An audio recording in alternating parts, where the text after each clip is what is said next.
இப்போ நீங்கள் பார்த்தீங்க இல்லையா, மலையடிவாரம், மண் வீடு, மனைவி, மக்கள், இதெல்லாம் எனக்கு ஒரு காலத்தில் கற்பனையாக இருந்தது. நிலம் பார்த்தா ஏதாவது குத்தைக்காவது ஊட்டலாம் அப்படின்னு சொன்னால் வீட்டில் நிலம் இருக்கிறவங்களும் ஒன்றும் பண்ண முடியறதில்ல. நீ நிலம் வாங்கி நீ என்ன பண்ண போகிற அப்படின்னு வீட்டில் சொன்னாங்க. 6 மாதம் மழையை 6 மாதத்துக்கு முன்னாடியே கணிச்சிடுறோம். அதனால தான் பாருங்கள், இப்போ நீங்களே பார்த்தீங்களா, இப்போ நிலக்கடலை எடுத்துகிட்டு இப்போ சோளம் போட்டாச்சு. ஆனால் அந்த நிலம் வாங்கும் பொழுது ஆலமரம் இருந்ததுனால தான் நிறைய பேர் இந்த நிலத்தை வாங்காமல் இருக்காங்க. எனக்கு ஆலமரம் பிடிச்சிருக்கு, இயல்பாக பிடிச்சிருந்தது, அதனால் இந்த நிலம் வாங்கலாம். நீ 10 ஆண்டுகளில் எல்லாரும் இந்த வாழ்க்கைக்கு வந்தே ஆகணும்.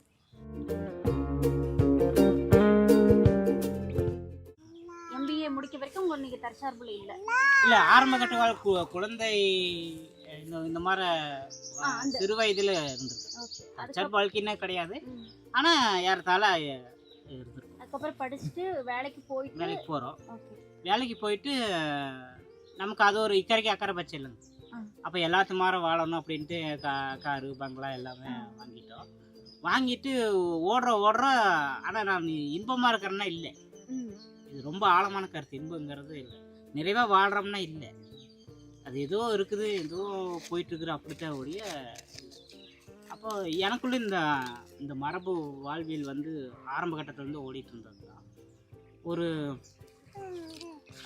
பெங்களூர் போய் ஒரு வருஷத்துலேயே நமக்கு தெரிஞ்சிருச்சு இது செட் ஆகாது அப்படின்னு. ஆனால் இருந்தாலும் நம்மக்கிட்ட நிலம் கிடையாது, எதுவும் இல்லை.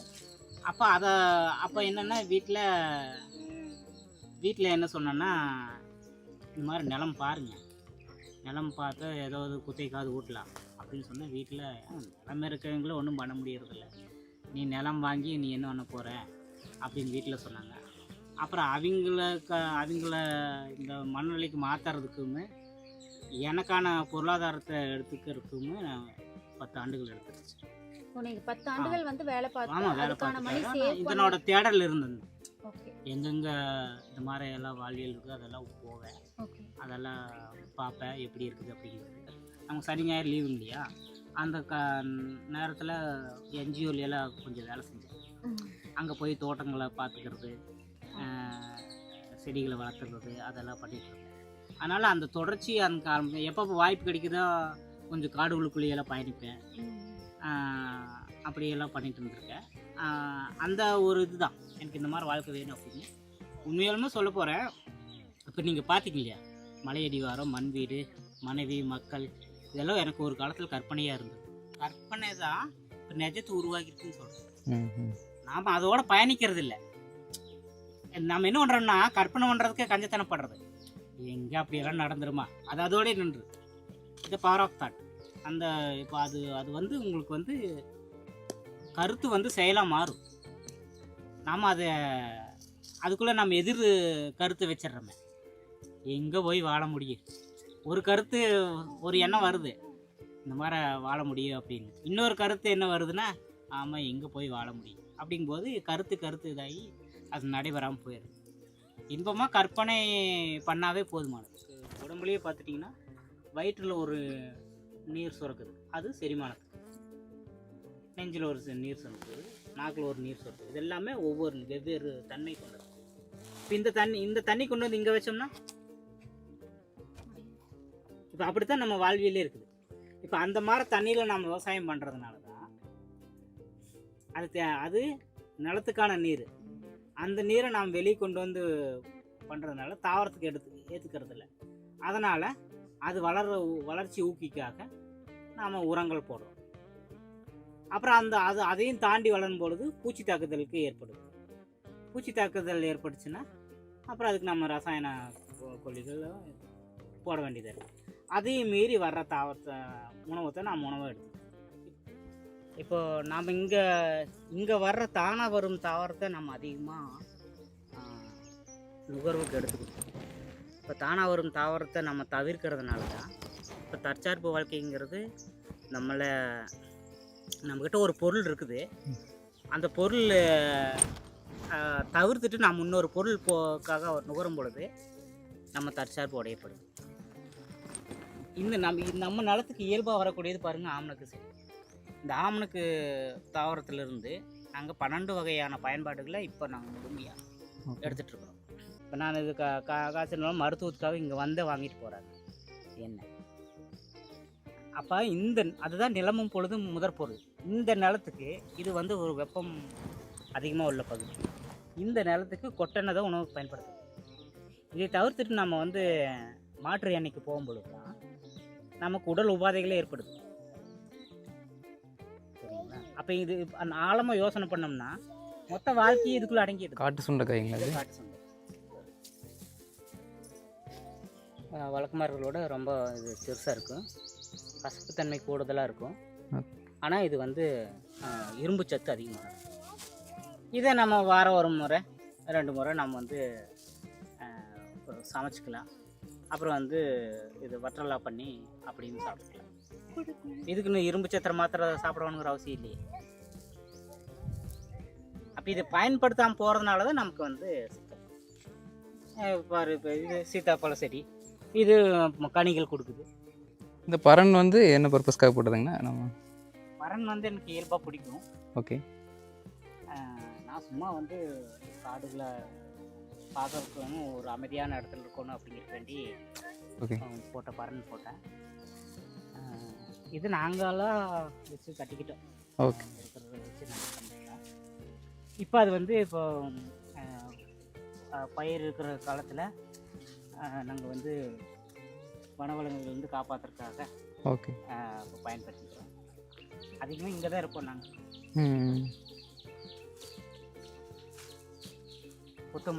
புத்தகம் படிக்கிறதுக்கு கட்டினோம் அப்போ.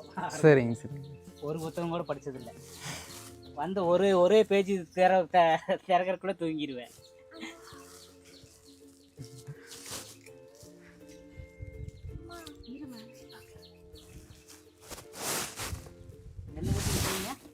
எட்டுக்கால் இதுவா? இது குள்ளா பூச்சின்னு சொல்லுவாங்க. இதெல்லாம் இல்லையே, இதையே பார்க்கறக்கே இல்லை. ஆமாம், முதல்ல தோண்டி தோண்டி அந்த பூச்சியை எடுப்போம்.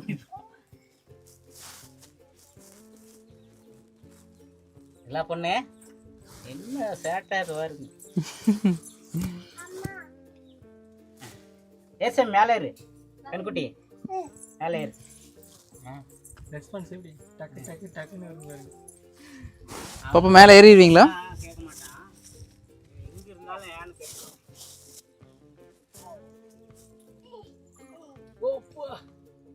ஏறுங்க. என்ன பண்ணு, வாவ், ஏறுங்க ஏறுங்க. இது இந்த கால் இங்க வைக்கணும், இந்த கால் இருந்தாலே ஆறு சொல்லி கொடுத்தாங்க.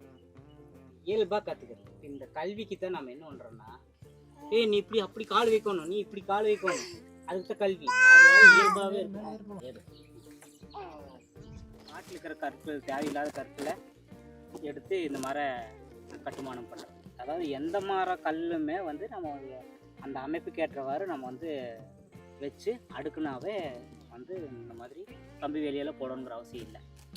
உயர்த்தி விட்டு நம்ம வேணுங்கிற அளவுக்கு நம்ம கட்டிக்கலாம். இந்த சரிவுகளை நம்ம இதே முறையில் தான் நாங்கள் வந்து வீடும் கட்டியிருக்கோம். ஓகே. அப்போ காட்டில் இருக்கிற தேவையில்லாத கற்கள் இங்கே நம்ம கட்டுமானமாக இருக்கும். இப்போ செங்கற்கள், ஆலோ பிளாக்கள் எல்லாம் பார்த்துட்டிங்கன்னா அதெல்லாம் அப்படியே வச்சா யார் வேணாலும் கட்டிக்க முடியாது. ஆனால் இது பார்த்துட்டிங்கன்னா இந்த கல் எடுத்துட்டோம்னா பல்வேறு முகங்கள் கொண்டது இல்லையா? அப்போ அதுக்கு தகுந்த மாதிரி அமைக்கணும். இங்கே தான் சிந்தனை வளர்ச்சி ஏற்படும். அதில் சிந்தனை வளர்ச்சியாக இருக்காது, சும்மா எடுத்து கட்டுற மாதிரி இருக்குது. ஆனால் இது எந்த கற்களையும் நாம் வந்து கட்டுமானத்துக்கு பயன்படுத்தும். இதுதான் இந்த நிலத்தோட அறிவு. இப்போ இந்த நிலத்தோட அறிவு தெரியாமல் அவன் இங்கே வந்து வாழ்வியல் ஆரம்பிக்கும் பொழுது அவன் மாற்று நுட்பத்துக்கு கம்பி வேலி போடணும், அதை பண்ணணும், இதை பண்ணணும்னு நிறைய செலவுகள் ஏற்படும். அவரை வந்து நீங்கள் மாணவரையே விதைச்சுட்டுருவீங்களா இல்லை? அவரை வந்து இது கூடயே நாங்கள் இது எல்லாமே நாங்கள் அந்த கையிலே தான் நட்டோம். உழவு ஓட்டிட்டு நிலக்கடலிருந்து எல்லாமே கையிலேயே தான் ஊனி எடுத்தோம். அப்புறம் இது இப்போ தட்டைப்பயிறு, பச்சைப்பயிறு, அப்புறம் அவரை இதெல்லாம் எடுத்தோம். அதான் நான் சொன்ன மாதிரி நிலமும் பொழுதும் முதற்பொருள். இந்த நிலத்துக்கு ஏற்ற அது என்ன அப்படின்னு பார்க்கும்போது, இப்போ இந்த நிலம் இங்கே வந்து ஒரு மேட்டாங்காடு. இந்த மேட்டாங்காட்டில் போய் நம்ம என்ன பண்ணுவோம், போய் வாழையும் தண்ணியும் போட முடியாது. அப்போ இந்த மானாவாரி தான் நமக்கு இங்கே பொருத்தமானது. சரியா? இது இந்த சூழலுக்குரியது.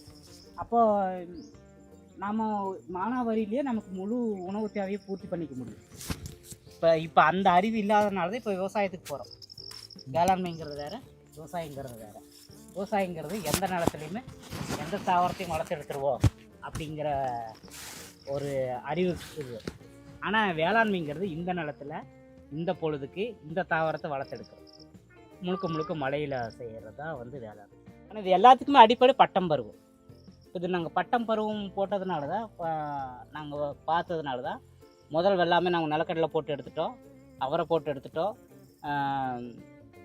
இது பச்சைப்பயிறு தட்டைப்பயிறு இதெல்லாம் போட்டு எடுத்துட்டோம், கொள்ளு போட்டிருக்கிறோம்.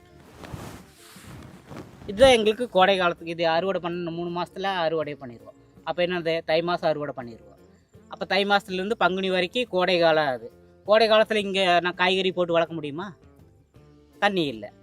அப்போ கொள்ளு பருப்பு பச்சை பயிறு இப்படி மாற்றி மாற்றி பண்ணிக்க வேண்டியது தான்.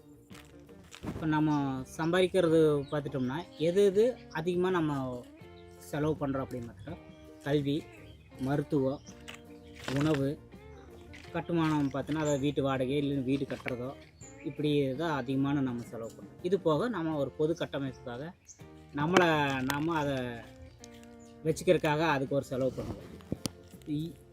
இதனோட இதில் தான் நம்ம காரு பங்களா நல்ல சொகுசான வாழ்க்கை அப்படின்ட்டு நம்ம ஓடுறோம். ஆனால் நமக்கு அது வந்து நிறைவு தருதான்னா இல்லை. நம்ம சிந்தனையே பண்ண முடியாத அளவுக்கு நாம் அந்த ஓட்டத்தில் ஓடிட்டே இருக்கோம்.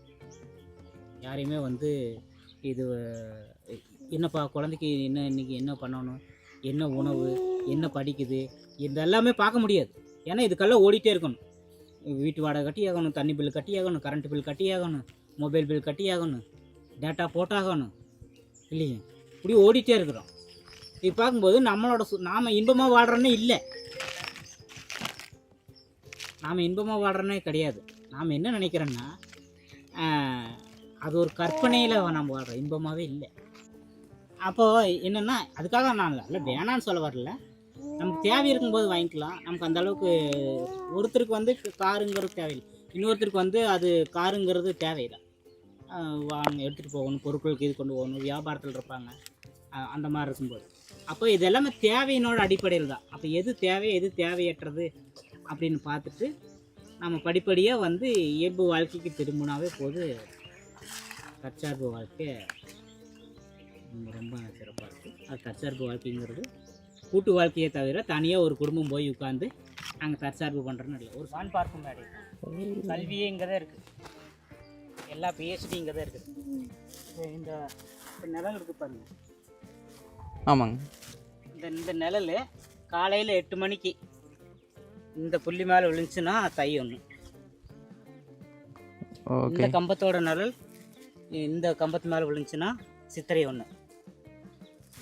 இந்த கம்பத்தோட நிழல் இந்த புள்ளி மேலே விழுந்துச்சுன்னா ஆடி. இந்த கொடிமரம் இது கருவறை. அப்போ அந்த நிழல் இது மேலே விழுகும் பொழுது அங்கே இருக்கிற பூசாரி தான் கணியர், அவர் தான் கணிச்சு தொடக்க ஆண்டோட நாளை கொடுக்க சொல்கிறாங்க. இந்த இடம் வந்து தேர்வு பண்ணுது இந்த ஆலமரத்தை தான் பண்ணுது. நம்ம வசிக்கிற இடத்துல இருக்கக்கூடாதுங்கிற மாதிரி சொல்லுவாங்கல்ல. ஆலமரம், அரச மரம் இதெல்லாமே 24 மணி நேரம் ஆக்சிஜன் கொடுக்கணும்னு சொல்கிறாங்க.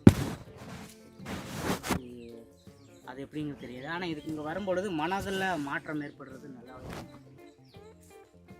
உடம்புல சீரான ஆக்சிஜன் இருக்கும் பொழுது தெளிவான சிந்தனைகள் ஏற்படும். அதனால தான் கட்ட பஞ்சாயத்து, கோயில் இதெல்லாமே அந்த காலத்தில் பார்த்தோம்னா ஆலமரம் இருக்குது. அப்போ இதெல்லாமே பார்த்துட்டிங்கன்னா பின்னாடி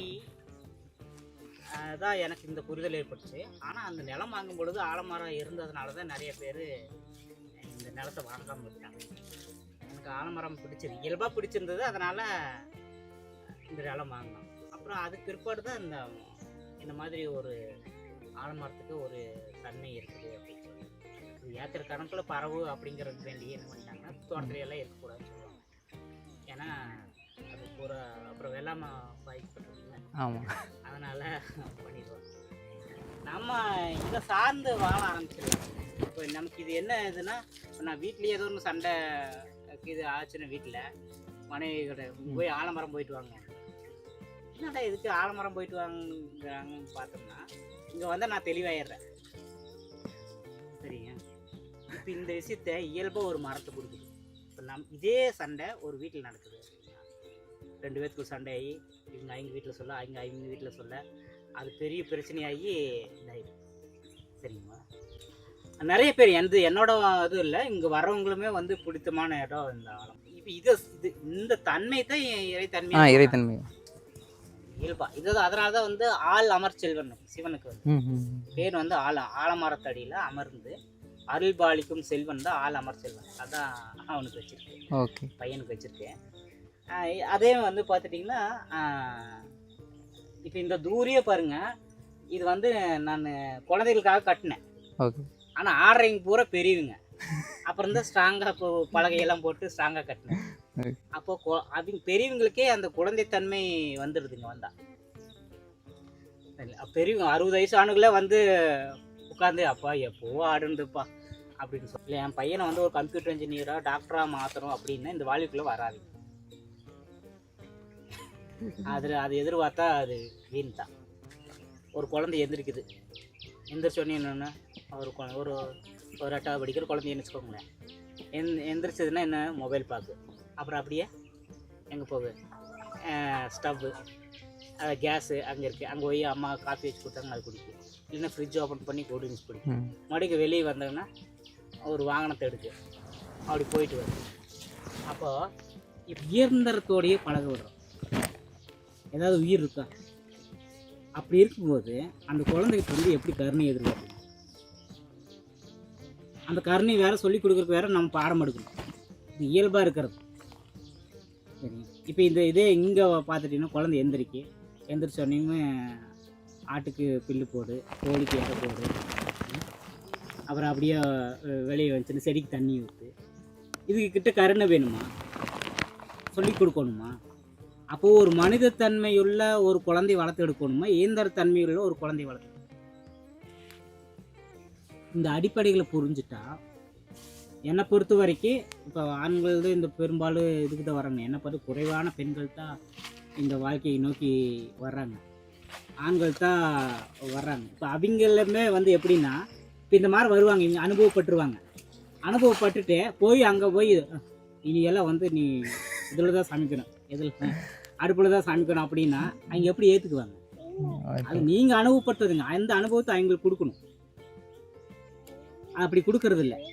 என்னைக்கு வந்து ஒரு பெண் வந்து தன்னோட குழந்தைக்கு, தன்னோட கணவருக்கு, குடும்பத்துக்கு இந்த வாழ்வியல் பொருத்தமானதுங்கும் போது அவங்க அடுத்து கொண்டு வந்துடுவாங்க. சரிங்களா? அவங்களுக்கு அந்த புரிதல் இல்லை.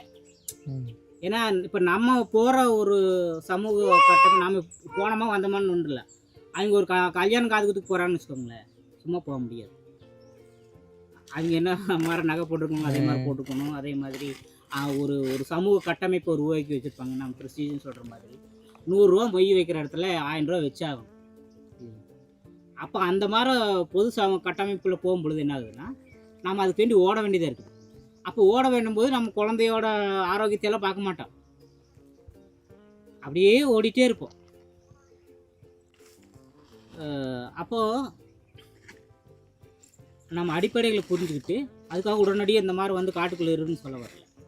நம்மளால் என்னென்ன மாற்ற முடியுமோ மாற்றிட்டு படிப்படியாக வந்தாவே உங்களுக்கு அடுத்தது என்ன செய்யணுமோ அது உங்களுக்கு ஒரு வழிகாட்டல் கொடுக்கும். இப்போ சமகாலத்தில் இப்போ 5 வருஷம் முடிஞ்சு 6வது வருஷம் தொடங்க போகுது. நீங்கள் எந்த இது இல்லாமல் நிறைவாக வாழ்கிறோமே, ஏன்னா தானே நல்லா இல்லை, ஐயோ என்ன இப்படி ஆகிப்போச்சு அப்படின்னு அங்கே நிறைவாக வாழ்கிறோம். 6 மணி 7 மணிக்கும் போது தூங்கிடுவோம்.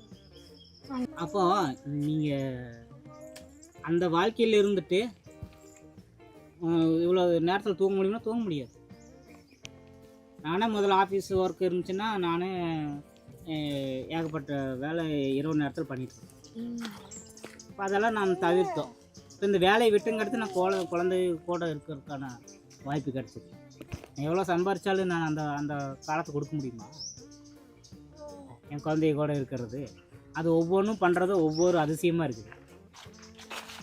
அதை பார்க்குறதுக்கு நமக்கு நேரம் இல்லையே. சரிங்க, இனி வரும் காலங்கள் எல்லாம் இந்த வாழ்க்கைக்கு வந்தே ஆகணும், வேறு வழி வழி இல்லை. வந்து என்னைக்கு வேணாலும் தீரலாம். நம்ம எல்லாத்தையுமே காற்றுல தானே பதிவு பண்ணிட்டு இருக்கிறோம். நீங்கள் பதிவு பண்ணுறது கூட காற்றுல தான், அது நிலை கிடையாது. ஓகே சரிங்களா?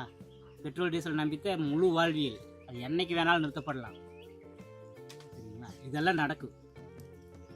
இதெல்லாம் நடக்கும் பொழுது சும்மா ஒரு 3 நாளைக்கு பெட்ரோல் இல்லை, கரண்ட் இல்லை, கம்யூனிகேஷன் எது இல்லை, கற்பனை பண்ணி பாருங்கள். இன்டர்நெட் இல்லை. இன்டர்நெட் இல்லைன்னாவே பாதி பேர் செத்து போயிடுவாங்க. ஐயோ ஃபேஸ்புக்கு நின்றுச்சா, அப்படி ஒரு மனநிலையில் இருக்கிறோம். ஆனால் இது நடக்க போகும். இனி எல்லா வளங்களும் நமக்கு போயிடும். அப்போது நீ 10 ஆண்டுகளில் எல்லாரும் இந்த வாழ்க்கைக்கு வந்தே ஆகணும். புரியுதுங்க? டிரான்ஸ்போர்ட் இருக்காது. டிரான்ஸ்போர்ட் இருந்தங்காட்டி தானே இப்போ நம்ம எங்கேயோ நல்லா திரிட்டுருக்கோம். இப்போ டிரான்ஸ்போர்ட் நின்று வச்சுன்னு என்ன பண்ணுவோம்? நான் நல்லா அரிசி திங்கிறது விட்டு போட்டு சோளத்தை வளர்த்து எடுப்பேனா? சரியா? கம்பை வளர்த்து எடுப்பேன்னா அப்போ நீங்கள் சொல்கிற சிறுதானியமெல்லாம் இந்த நிலத்துக்கு ஏற்ற உணவு நான் சாப்பிட ஆரம்பிப்பேன்னா அது நான் இப்போவே பழக்கப்படுத்திக்கிறேன். அவ்வளோ சரி, அந்த மாதிரி நடக்குதோ நடக்கலையோ, நான் இப்போ நிறைவாக வாழ்கிறேனா இல்லையா? சரி, இப்போ நீங்கள் வந்தால் நான் இவ்வளோ நேரம் பேசுறதுக்கான நேரம் எனக்கு இருக்குது. இதே பக்கத்து வாரத்தில் போய் கேட்டு பாருங்கள். தண்ணி கட்டணும், வேறு மார்க்கெட்டு போயிட்டு வரணும். கண்டிப்பாக இதான்.